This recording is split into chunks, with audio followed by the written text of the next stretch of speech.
And you are live. What's up, everybody? This is the Spread Love Podcast, Take Six official here on YouTube. This week, we're going to do something a little different. We're going to talk amongst ourselves just a little bit before we bring out our very, very special guest. Fellas, how you doing? How's the week going? Doing good, bro. Doing good. Yeah. Well, all man. good, all good. All good, Forward they to say. a great discussion. Oh, Yeah. man. And that discussion is going to be with our very first official manager. Oh, my goodness. Oh, my goodness. Goes back to, I guess, the late 80s. We'll find out from her, exactly when she jumped on board with us, because my memory's a little faulty. You guys may have a little betterment than me. So we'll see. Without further ado, this young lady has known all of us for a long, long, long time. She's an author, a mother, a wife, an amazing manager, a child of God. Producer. Ladies and gentlemen, please welcome Gail Masondo.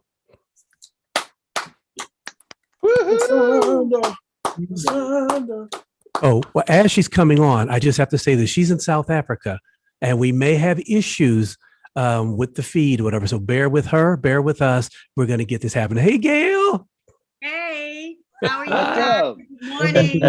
Thank you for waking up early with us, Gail. You're welcome. I never hung out, so this is deep for me. It's overrated. It's overrated. Gail, I want to jump right in.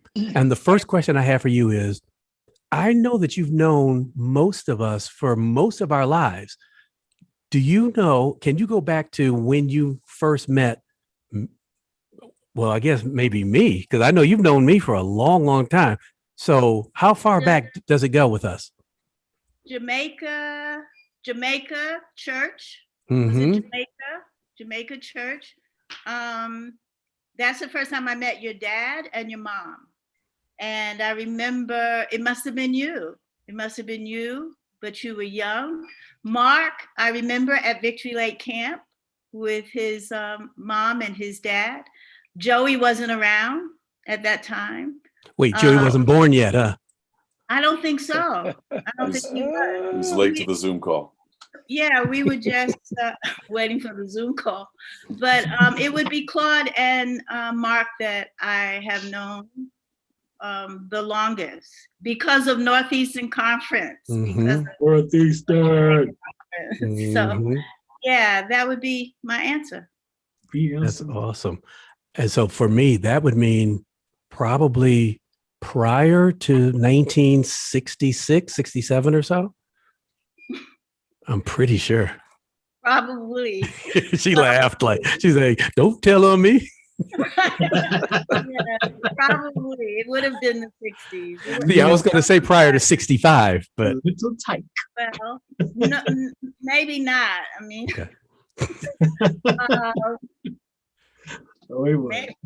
not. But I was just trying to remember Mark, because we became Adventist Christians. I was about 16, 17 years of age, and went to junior camp or Victory Lake Camp for camp meeting. And Mark, I think you must have been like maybe 8 or 9, something like that. I was that old? I was that old? I think you were younger. No, that sounds bad. Sorry to bust your bubble, but I think you No, that's very accurate. I'm pretty sure that's. And I met David's mom long before David was here. Wasn't even born when I met his mom. And his dad and my parents belonged to this choir called, I think it was the New Believers Chorus. And at the Ephesus Church in Harlem. Exactly. And every Sunday there was choir rehearsal, and I used to hate going to Harlem to wait for the choir rehearsal. But the interesting thing is that it was called the New Believers Chorus, and everybody in there had been in the choir for at least 20 years. But that's how I met your dad. Awesome. Yeah. Sounds like it was there to attract new believers.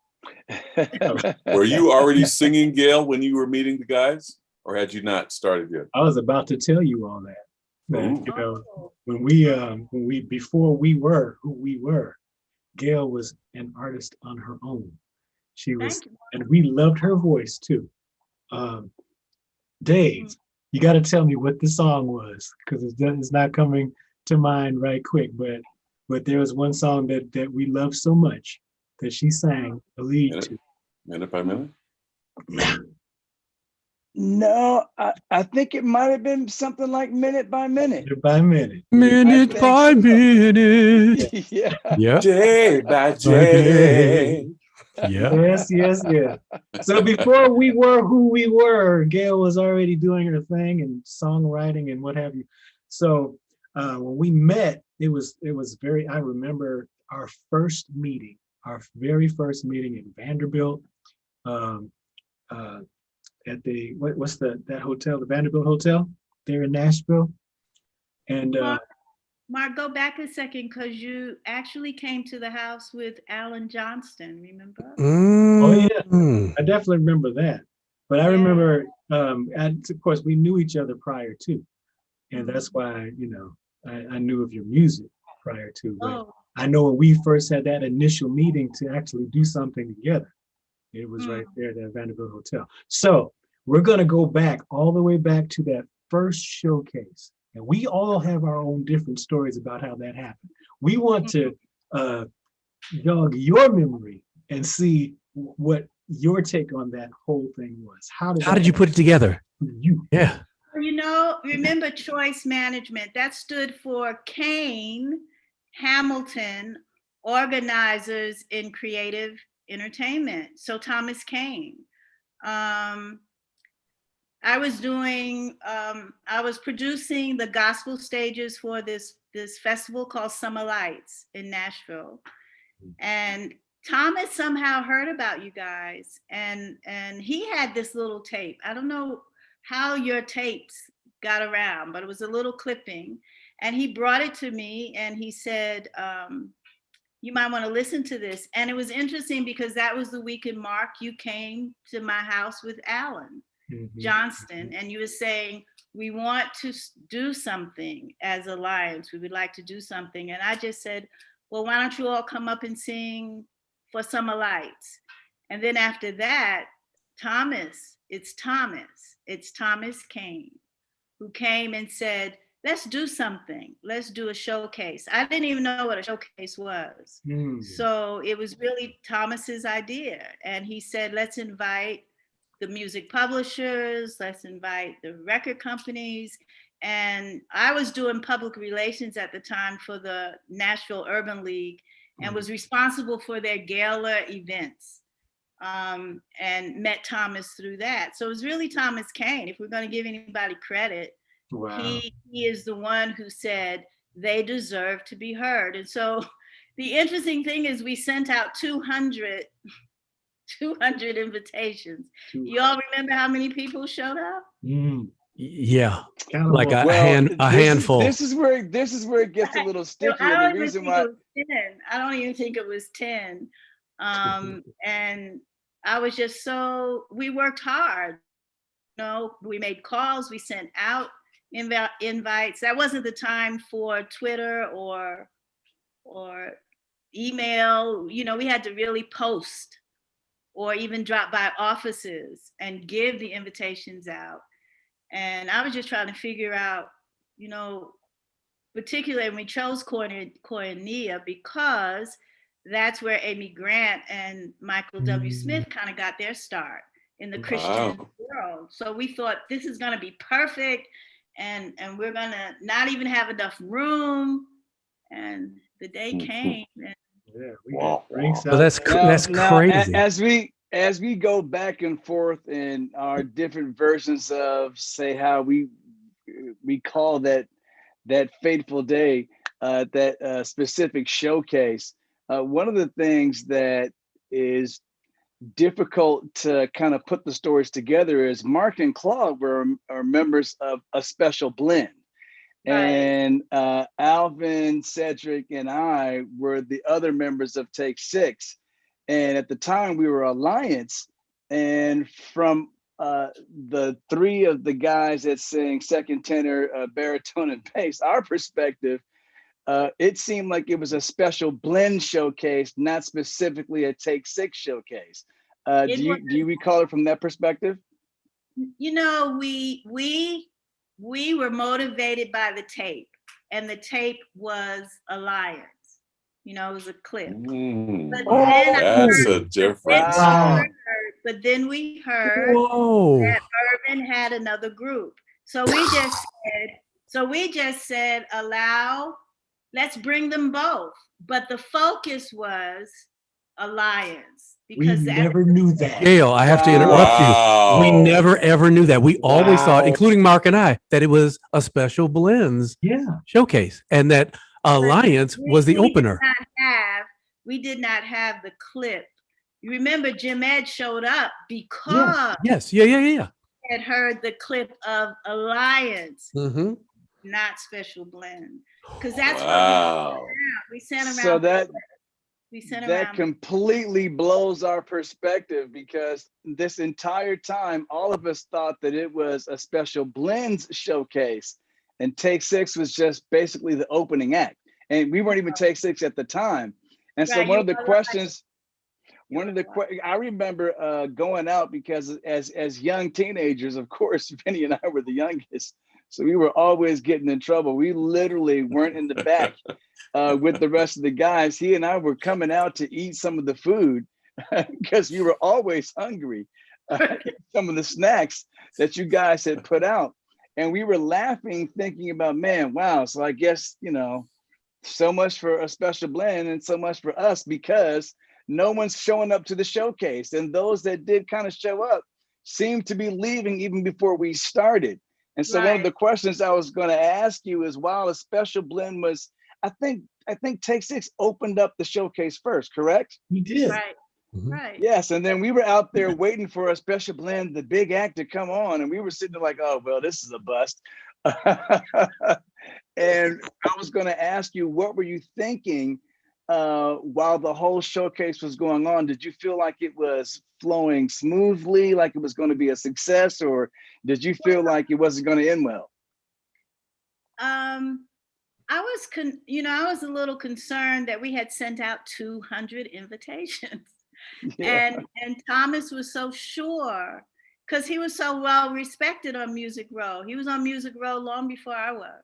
Yeah. And his name lent credibility, and he was inviting. My name was there, but not in the same capacity. So while you all were outside thinking it was a bust, Thomas and I were like, what happened? Why didn't the folks show up? And then, you know, we're thinking record execs, you know, I'm thinking, Thomas knows, but I'm thinking record execs should come in ties and suits, right? I didn't see any ties and suits. Jim Ed came in there with jeans and and a shirt. And I certainly didn't think he was a music exec, but he's the one who actually went to Thomas, and Thomas said, no, talk to her. And I kept thinking, what am I supposed to say? And Thomas and Jim Ed said, can you take this card? And I think I just put it in my pocket. I didn't know who he was. I thanked him for coming. I was cordial. But after you all of it, Special Blend and Alliance just gave your best, as if the room was full. You were professional. And so, but I was disappointed. And I didn't know what to think. And I certainly didn't look at Jim Ed's card. I just put it in my pocket. And I didn't look at it until I got home. I pulled it out. It was Jim Ed Norman, president. So I had to say, who is Jim Ed Norman? I even forgot that and I was like, who was there in a suit? So I called Thomas, and he was like, oh, Jim Ed is head of Warner Brothers Nashville, the country music division of Warner. So I was like, wow, Thomas, this is really bad. So let me jump in for a minute though, Gail. Because for our listeners, they have no idea who Thomas Kane was. Can you tell people who Thomas Kane was head of performance rights for BMI, Broadcast Music Incorporated. Nashville, yeah. One of the Nashville divisions, but he was one of the first Black executives of BMI. In Nashville, yeah. Period. Oh, wow. Period. So he had credibility. He was one of the top jingle writers in Nashville during that time and had his own band. And so he was I remember that. well respected. So we both kind of cried in our tea until Jim Ed actually called the next day and said, I was at the showcase and I would like to have, he asked me, would I come in for a meeting? And I said, well, I'm not, I think Thomas should, come for the meeting. And I called Thomas and he said, no, you take the meeting. I was so confused with Thomas kept, you take the meeting. I did. And Jim Ed was Jim Ed, very kind, very warm. And put on that little clip of the tape and said, I've been looking for these guys. So now we've heard so many stories from Mac McAnally to everyone saying we're the source of that little clip. I think the specific song was David and Goliath. Kenny Rogers. Wow. Kenny Rogers. Please bring okay, so wait. In the story. We'll tell you, Gail, we'll tell you what it is we have always heard. And then if you need to dispute that, please do so. We were told that Mac McAnally, who was a writer in Nashville, who was a friend of Doug Smith, who was our engineer in Huntsville, had gotten a piece of a tape. And I want to say it was David and Goliath to Jim Ed. That's the first song you all sang at the showcase. Okay. Jim was like, this is the group. This is right. Group. So that does line up then. So what's the Kenny Rogers story? How does Kenny Rogers called, maybe Kenny Rogers also. So there was like two little clips coming in at the same time. So your story is correct with the Doug Smith connection. There was also Kenny Rogers who heard you all maybe 2 or 3 years before. Did you all do an album? What did y'all do? Where that was a special blend. We both had a little we had a custom project. Yep. Yeah. Where was the David and Goliath from? Because that's the only thing that the Jim Firecracker album. Yeah, Alliance had recorded that. Firecracker. So, and evidently, so now, Jeff was the one that was giving out the clip of that particular song. Well, the song Evident Providence, God, that song is what made Jim Ed sit up. And he started talking in the industry about this group. Does anybody know the group? He wasn't even sure you all were the group. He just showed up at the showcase. And so that just kind of blows half of our initial. It doesn't really blow the theory in our recollection, but it kind of fills in some of the gaps because, like I said, all this time we've been thinking that a special blend was the feature of the showcase. And Take 6, we were just along for the ride. And so my next question was going to be, how did you feel when it was Take 6 or Alliance at the time that got the attention of Jim Ed versus a special blend? And did you know that in advance? Connection with either one of you. Remember, I wasn't involved in that way. It was, we're doing a showcase. Thomas feels this would be great. He heard the little tape too. So of David and Goliath. So I didn't have an emotional response at that time. So that's so now hold on, Vin. So it wasn't Merv that actually sort of was the impetus for us taking this to the next level, even with you and Thomas? Because that's what we've all been thinking. It's Mark that showed up at the house with Alan Johnston and said, Mark, do you remember coming to my house? Absolutely remember that. Yeah. And you went to Alan and said, we want to take this somewhere. And Alan said, come meet Gail. Yeah, Alan. Wow. I'll once again to the fans just give props to Alan, who's of course no longer with us, but Alan was my grade school principal while I was in Buffalo. Right. And he moved to Nashville at the same time that my parents moved to Nashville and became the principal at the school that I went to there. Alan is very responsible for a lot of who I am musically. He taught me, so it was only natural for me. I kept in touch with him all these years, but it was only natural for me to go to him as somebody that I knew supported us, and just let him know what was going on. And And my answer was, I am in charge of this music festival, the Gospel Stages. Come sing. That was pretty much it. So, well, thank you for sharing that, because we had no idea, Gail. And in fact, the Thomas Caine portion of it is blowing my mind as well, because in my mind, it was always Phyllis Caine who was your partner, I guess, who ended up being your partner, but I didn't know Thomas. She was going to be my partner, but she was more like, whoo, I don't think I want to do this. I don't want to be involved. She was also at the showcase. So David, she did have an emotional reaction. Like, oh my Lord. I want to be involved if people don't show up. Wow. But it was Thomas. It was Thomas who, it was Alan, and if you want to talk about the people who were involved, who saw, who heard, who believed, it would have been Alan Johnston and Thomas Caine. Mm-hmm. Wow. In that. And so what was your feeling when you finally got that call from Jamed and he seemed like he was interested in signing us? What was going through your mind at that time? Well, David, I didn't know anything about signing. I didn't know anything about, I didn't know anything about any of this. I didn't even know there was a music business arm. It was Thomas seeing more in me than I saw in myself at that time. And he saw it based upon what I was doing for the Urban League and doing, some other projects around the city. I was not interested in managing anything or anybody. I didn't even know what that meant. And so when he called, it was Thomas, Jamed, and who is Jamed? Well, this is Jamed. Well, he's asking for a meeting. Gail, you take the meeting. I'm in meetings. And it was just so awkward, David. Awkward would be awkward.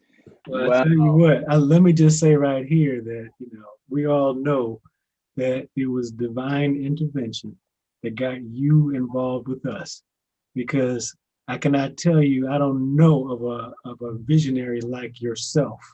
You were such the visionary, putting all kinds of things together, miraculous things. Gail Hamilton is the one that's responsible for putting the Soulful Messiah together. Look at that. Thank you. Yes. Wow. So that's visionary. And that's just one of the things that you did as our manager and the leader that you are. So with that, I know it was on the job training. And yes, there were a lot of mistakes, but the mistakes were not intentional as much as it was, you're running, you're trying to keep up. I don't know if you all remember the little apartment that you all had. Everybody moved up. Yeah. We lived there. We can't forget that. But we had a meeting and we sat on the floor and we did a list of a 5-year plan. A 5-year plan. And everything was accomplished in 1 year. A 5-year plan was done in 1 year. So it was a collective effort. You all have to remember too, God gave us immediately Terry Williams. Terry was just starting her business. Terry Williams, let them know who she is.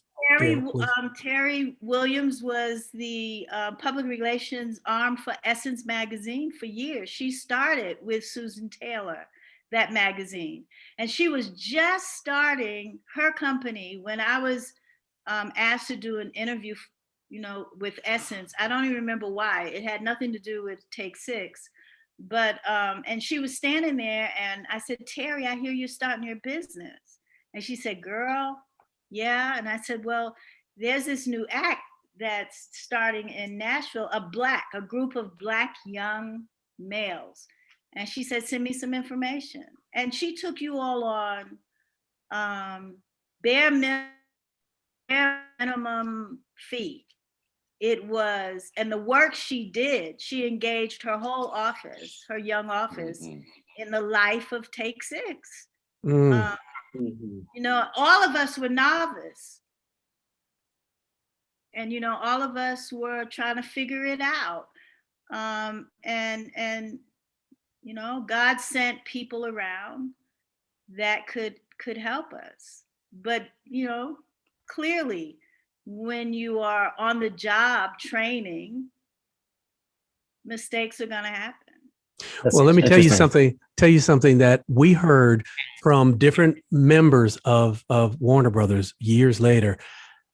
People like Chris Palmer and Neil Spielberg and people like that. They told me specifically that there were things that you would ask for that had never been asked for before of the record company. And they knew, because you didn't have any real experience or whatever, that they were like, okay, well, let's try it. And so things just happened, and they were in awe of the way that you just plowed in without any kind of, at least to them, you weren't nervous, you weren't scared, you weren't worried about them saying no. Well, I didn't know any better. I didn't know any different. You know, when you don't know, you don't know. So you can ask, and either yes or no. I remember it was Patrick Raines. Remember, he was Al Jarreau's manager, and you all went to Saturday Night Live with Al Jarreau. Was it Al Jarreau? And it was with Marcus Miller and David Sanborn. Sunday Night Music. Night music. And Patrick Raines took me to the back. And I think maybe we weren't even a year old in the business. He took me to the back and he said, listen, this mom and pop kind of shop you're running, it's not going to work. And he said, because at that time, Cedric and Vinny were in school. And there were things we were trying to do with Steve Brallier, and things that we would say, wait a minute, the guys are in school. And I would say that up front, listen, we've had two members in school, and everybody would say, here she goes again. But it would be, we have two members in school. God forbid that they should lose their voices. But if they do, their education, they can fall. So it was a mom, you know, I have begun to realize I'm okay being a mom, you know, but at that time it was, we got two members in school, and we can't just be, it was just, do you remember when we brought Quincy to town? We were doing, what album was that? What album? Black on the Block. Black on the Block, yeah. Well, Quincy had called. In fact, I was in New York, and I was staying with my grandmother. I had come home from a meeting or something, and my grandmother said, some Q Jones or somebody called. And I didn't pay any attention. I didn't pay any attention. She would always leave me a note by the phone, and I looked at it. She said, yes, some Q somebody Jones. So I went to bed, got up the next morning, and said, well, I should return the call. I returned, and Quincy, he left his home number. He didn't even leave his office number. So he had a gentleman who was in charge of his house. Remember, the guy was a tall guy. Yes. He answers the phone, and I say, I'm not sure where I'm calling, but someone called me last night. And he said, this is Mr. Jones's home. And I said, excuse me, who's Mr. Jones? He said, just a minute. And Quincy got on the phone, and I said, good morning. And he said, good morning. And he said, who am I speaking to? And I said, well, this is Gail Hamilton. And he said, hey, sugar, something like that. And I said, excuse me, who is this? And he laughed, and he said, I love it. I love it. That's all he said. He said, he said, who did I speak to last night? I said, my grandmother. He said, I love it. I love it. I want to work with you all. So when he gave us the dates that he wanted to record, I said, we can't. Warner Brothers Nashville blew up when I said, I told Quincy we can't come to LA. And Jim Ed said, what? I said, I told Quincy we can't come to LA because Vinny you were having tests or something, Vinny. And I said, it's right in that time period. Jim Ed said, what did you tell him? I said, we can't. So in that time, Kamiko was Quincy Jones's assistant. And Kamiko calls me and she says, is there any way we can work this out? It was March. And I said, well, can Quincy come to Nashville? And she said, excuse me? I said, do you think Mr. Jones could come to Nashville? And she said, it's his birthday month. I said, but we have a member who's taking tests. And she said, well, you know, I'm not sure we can do that. She said, but I'll call you back. And within maybe 4 hours, she said, we'll come to Nashville. And I went and I called Jim Ed and he was like, what? I said, Quincy's coming to Nashville. And, you know, when you don't know, you don't know. You know, when you don't know, you don't know. I remember we gave him a birthday party. Oh, remember? yeah. Yep. We gave him a big party at Jim Ed's home. And he was surprised. He was happy. But yeah, we asked Quincy to come to Nashville. Because I had no idea about that. Yes. Yeah. Wow. Never knew that. Never knew that. That's awesome. So again, anyone who's listening, this is Gail Masondo, formerly Gail Hamilton, our first professional manager with Alliance, which became Take 6. Unbelievable stuff here. This is just unbelievable.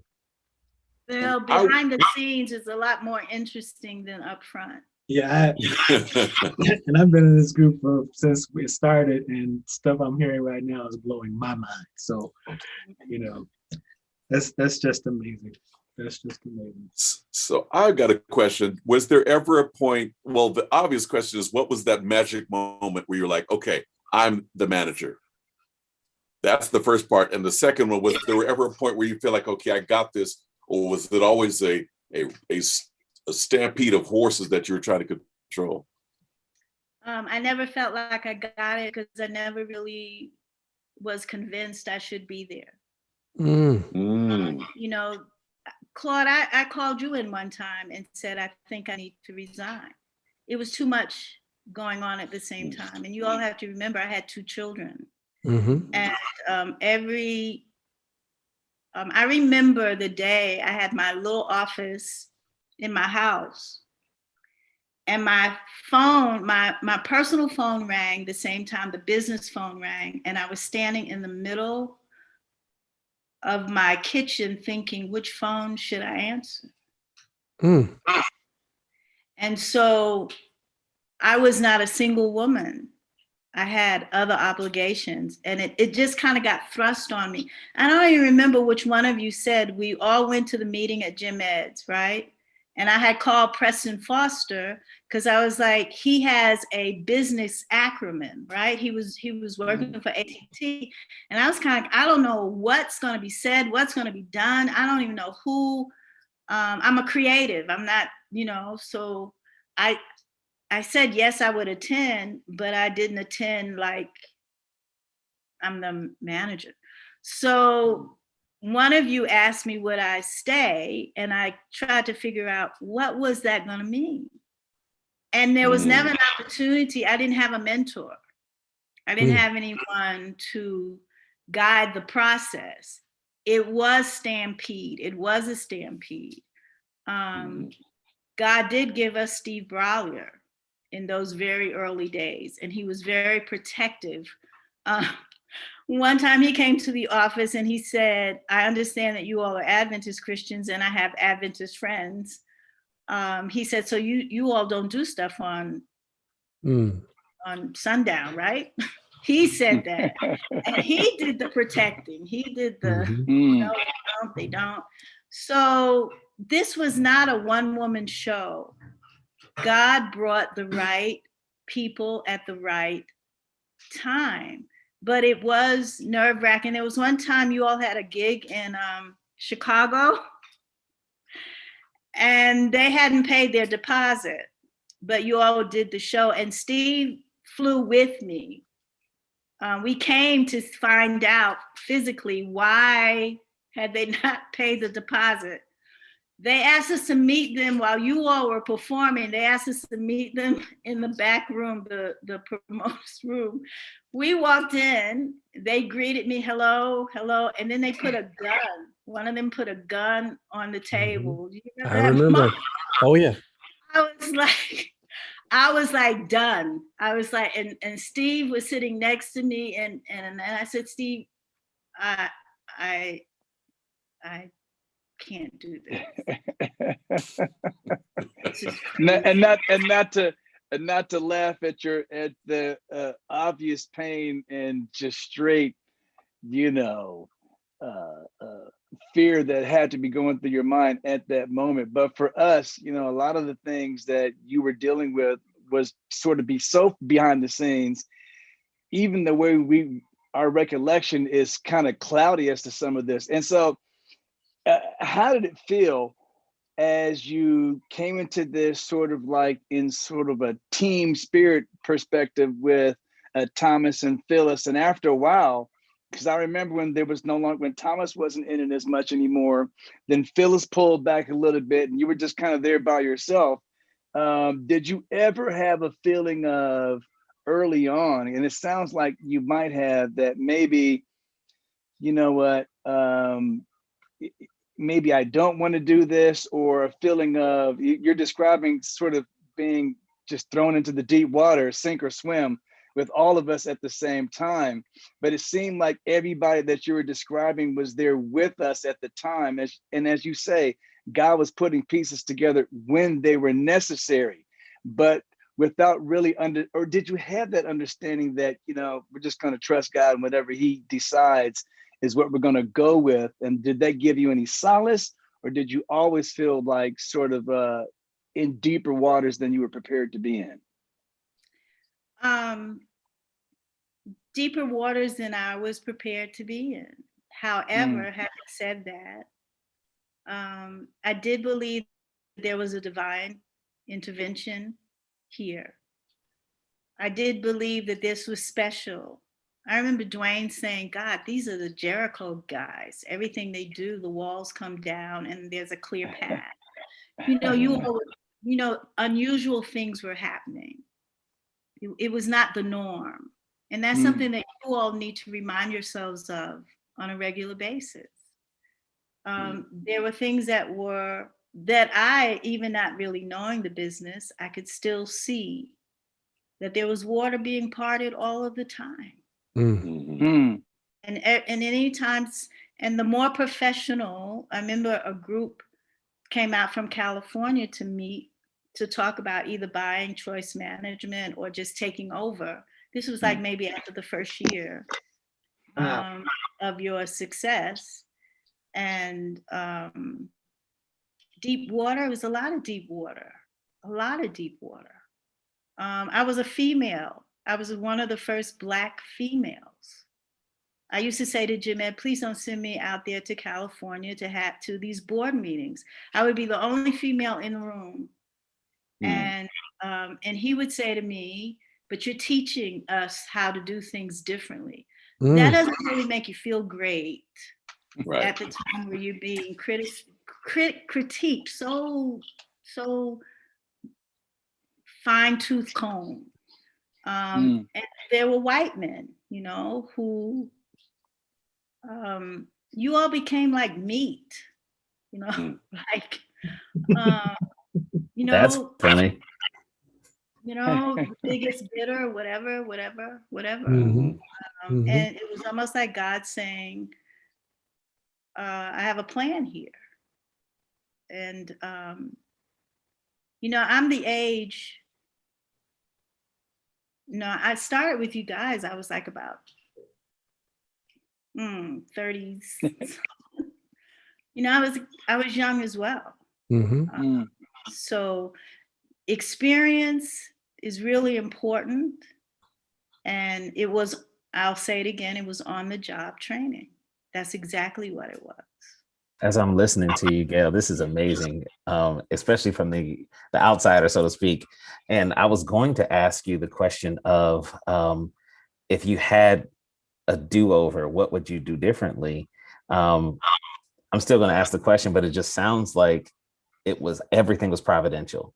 But if there was anything that you could do or would do differently, what would it be? Vinny asked about when did it hit me that maybe I was a manager or whatever. Well, it hit me when I realized that the business had overtaken me. We would get the contracts from William Morris. There would be maybe, not in the beginning. In the beginning, it would be one every 2 weeks or something. And then as the group became known, you could get anywhere from 20 to 30 contracts on my desk that needed to be signed. And I remember the early days, I would pray over the contracts, literally put my hand and say, okay, Lord, what? And I also remember the days when I stopped doing that. And that's when chaos. Us as the seven, and just choosing dates and things, and you just get so busy and running. And so I remember, Christian, when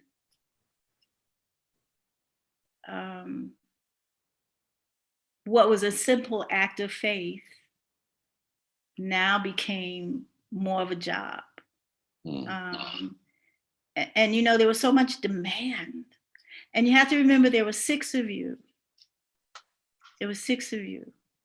It wasn't one artist. It was 6 artists.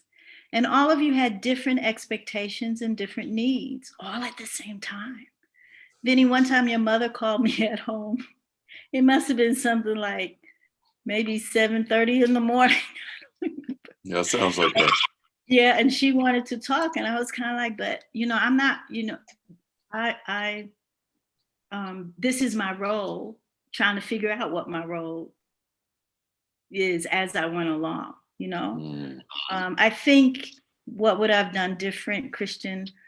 I think I would have stepped back a second, looked for a mentor, or just made a decision that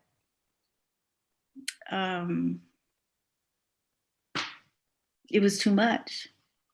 It was overwhelming. Like I said, I wasn't working with one artist. I was working with 6 very independent thinking. Do you all remember how we used to have to look for you all just to get all of you together for a picture? Oh, we still do that. Yeah. It'd be like, well, why can't they just come together for looking and this? But and then 2 members in school, and I think I hung around because, Claude, you said no one else is going to understand the needs of this group, and I thought about Cedric and Vinny. I would watch them study behind stage or write a paper. I mean, this was very different from the norm back then, and I think the gatekeeper part of me was the call to just be able to say to a Patrick Rains, I know you think this is crazy, but these guys have to stay in school. Beautiful. Period. One of the things that we all attribute, and specifically now in this conversation, we can especially attribute to sort of the spirit that you had in your interaction with all of the people that we were in contact with from a business perspective, is all of those same people, the Jim Eds, the Gene Drees, Chris Palmers, all of those are still friends of ours to this day. And it's sort of a thing where we were never really us against them or them against us. We didn't have that mentality. It was, we're all just one big happy family. Let's do the best we can. And it was more that family spirit that kind of pervaded the whole thing, which is why, you know, part of, I would say, as to why we have the stature that we have in the industry to this day, sort of as still like industry darlings, like just little guys who really were always naive from day one, and just everyone was there to help us out. So we attribute that to you as well. I gotta say, Gail, the team that you put together for us, that you surrounded yourself with, they were amazing heads of state, cream of the crop people. Eddie Hodge ended up running like Advent as hell. Preston Foster went to Harvard Law and did his thing, just a captain of industry. The prayers that you prayed, you might not have known, it might not have been personal, whatever that thing, however later, we were surrounded by the best of the best of the best. And it is catapulted us to this day in this industry. Yeah. You have to, when you're giving credit, taking credit, you've got to look around. It's crazy not to give credit where credit is due. No man is an island, bottom line. Right. And it's really important. Teamwork is so important. It really, really is. And the same people that, you know, David was just talking about, you know, I just was talking to Pat Shields and Irma Bird last week. Claude, you were hanging out with Chris Cathcart. Yes. Talking about a project that we're doing together. So, and, you know, I guess for about, 15, 20 years, it was like, I don't want to hear anything about nothing that's anything industry related.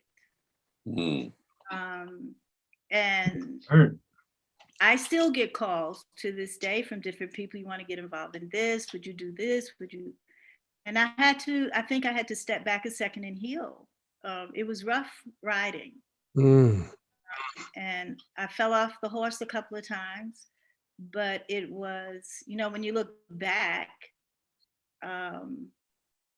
this was a special, you got to understand seasons. Mm-hmm. And this was a special season. And you all have to remember, as much as you all are the industry darlings or whatever, I've been saying to God that I think we missed it, that we were not called to this particular kingdom to be like everybody else. And when the need started to arise, we want a king. Remember, Israel said, we want to be like everybody else. Mm-hmm. Mm. That happened here. You started looking around and saying, well, they have, and they have, why don't we have? And God was wanting to do a whole nother different thing. And, there are people that came in our path that just wanted to be in our presence. Mm-hmm. And some of it was talent, but it was also the presence of God, period, full stop. Mm-hmm. And I've been asking God, I think about Quincy and think, gosh, the conversations we had, they were purely business, purely creative. I mean, Jamed and I just got a mail from him 2 days ago.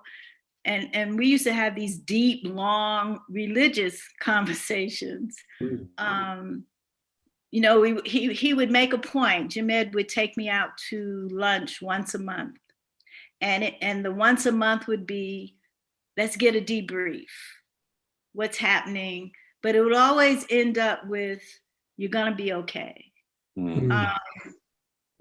And he still claims to this day, I don't believe in the same God, but I respect. And that's the PK talking. Mm-hmm. But, when you say we still have these people in our lives, the Chris Palmers and why are they still in our lives? I think that's important. Yeah. Mm-hmm. That's important. So, you know what, guys? I can probably take one more question because I'm looking at my computer and I can't charge it because of the power outage. Wow. The battery's getting low. So. Well, let me say this before a question comes in. We're so glad to have you here. And I had mentioned earlier that we might have a connection problem, and we haven't. So that's amazing. So Yeah, that's awesome. my husband just Yeah. handed the thing and said we're too loud though. Oh, okay. Okay. But I want to jump in. You had sent me something earlier, Gail, about the Soulful Celebration, and that you had, I guess, either been talking to or doing something with Mustafa Khan in relation to it. You want to touch on that a little bit? Well, y'all, it'll be 30 years, 2022, Mhm. that the recording of the Hallelujah chorus. And about a month ago, well, someone was asking, are you going to do a re-recording of the Hallelujah chorus like, like We Are the World? And I was like, not me, that was enough. The derivative has been done. I said, everybody's in their 50s, 60s, and 70s. How are we going to collect all those people? And why would we do that? So, this has been a tough season as it relates to race relations. And I hope you all remember that we recorded on the 28th. The jury was still deliberating over Rodney King, remember? Mm-hmm. The verdict. Mm-hmm. And in fact, some people were talking to me during that day. Maybe it was Ms. Edelman or others. We were waiting. It had been 6 days, 7 days, or 5 days, and nothing. We were thinking that surely with the tapes of the beating, that the jury was going to deliberate quick, but they didn't. So we were a little anxious. So I'm saying that Rodney King was our George Floyd. 30 years and nothing has changed. Nothing has changed. And I want to have a conversation with folks like yourselves and other people who were in the chorus to say, what's the call to action? Right.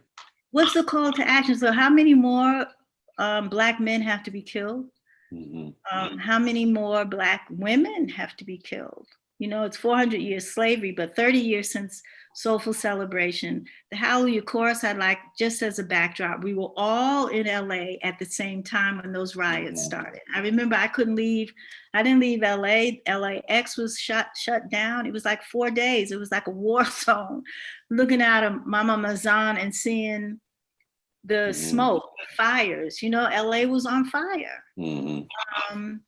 But I also believe that those hallelujahs, that's your highest praise, God heard and God protected, because it could have been far worse, But that's what I would like to do. And we're in development, and I'm talking to Mustafa because he captured the day.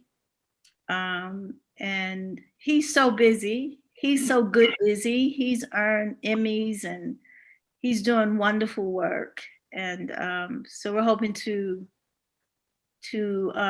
at first I was thinking a documentary, and then I thought, no, I would like to just have a conversation with some talking heads about what is the call to action. You should talk to Tony Shepard. He has videos from that whole thing. Okay. I just finished talking to Tony. Yeah. We've been talking, we have different views, meaning we're going to work together. I want to talk about the race, Rodney King to George Floyd. I really want to focus there. His focus is what happened that day, capture, music part. But That's yeah. great. So Gail, after having heard our perspective, how are you? Nice to see you. This was my first intern. No, Cynthia, Alvin's sister was my first intern. Then Joey was my first intern. Remember what we had you do, Joey? Remember? We had yes, you I was on the side with Shauna. Yes, little buddy, tell us what happened. I was on the side with Shauna and Reese. Reese, we lost Reese last year. Yeah, we did, and that hurt. Now that you've seen, that you've heard our perspective, your perspective that you added is so incredible because it zeroes us in on the providence of this entire situation. Stuff we thought we understood, we only had pieces to. What are you impressed to share with us closing this incredible call out what's put on your heart to share here at the end of this call? Timing is everything. And I think the last time I was in the company of all of you together might have been 30 years ago. I've seen you individually at different times, but for God to bring us together at this time, and I was saying to my husband earlier, why don't we have electricity tonight of all nights? And this morning, my husband was praying in our prayer time and said, this is providential. So one of the things I would like to encourage you, I don't know how much longer you all are deciding to keep this going, but I think you need to go back every now and again and remember where it started. Not only where, but why. Because if you forget the why, then all of this you're doing, yeah, it's great to be the baddest cats on the planet, as Quincy would say. But so what if you have not fulfilled God's mandate? I said to my husband, gosh, we were in front of so many different people. God put us in front of so many different people. And I'm dealing with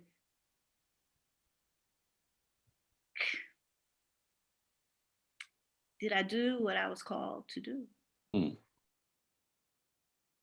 Did I do what I was called to do? And it's more than singing, guys. You know that. It's more than singing. Be careful in this pandemic time. I think the pandemic has come, personally, Joey. I don't think it was for the world. We know that, there's, it's hit us surprisingly. And when I think about the body of Christ, all denominations, it's almost like it hit the denominations. Those of us who say we believe, it's almost like God was like, I'm really tired. I need everybody to shut up. Stop singing.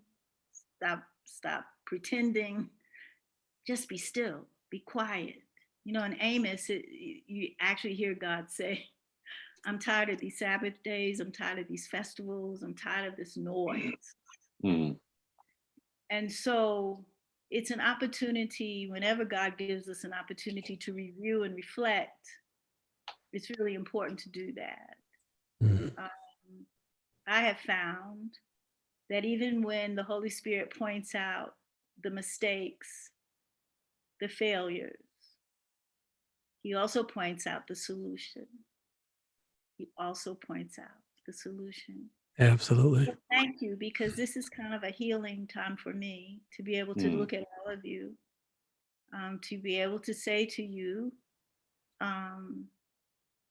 in a time not so far from here, God had a plan. It hasn't changed. Go find his heart. Go find his heart. Amen. Thank you, Gail. Thanks for joining us. It's been amazing being with us here on the Spread Love podcast. We also want to give a shout out to Francesca Foles and Mandy Green for your super chats. And Mandy had a message with her. She says, I love you guys. I look forward to these Zooms as if they're a real TV show. No. Thank you, Gail. We love you. Thank you. Love you, Gail. Love you so much. And get warm. Thank you. All right. We're going to sign off now. Thanks, everybody, for joining us.